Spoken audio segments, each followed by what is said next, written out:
बोलायला थोडा त्रास होतोय.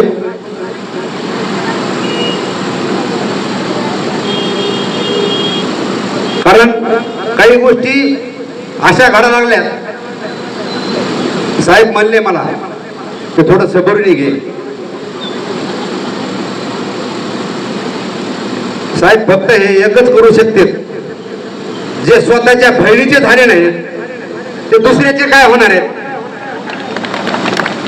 आमच्या घरामध्ये तुम्ही भांडण लावा लागले, लावा. तुम्ही फक्त एवढंच करू शकता, तुम्हाला दुसरं काय येणार नाही.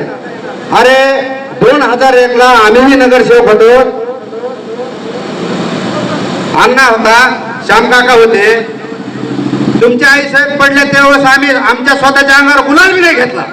पण तुम्ही आज काय करायला, फक्त आमच्या घरामध्ये भांडण लावायला. उद्या जर कधी आमच्या आईला काही झालं तर एक ध्यानात ठेवा, मी बोलणार नव्हतो साहेब, पण मला राहावा ना, ते चुकीचं व्हायला लागलं काहीतरी.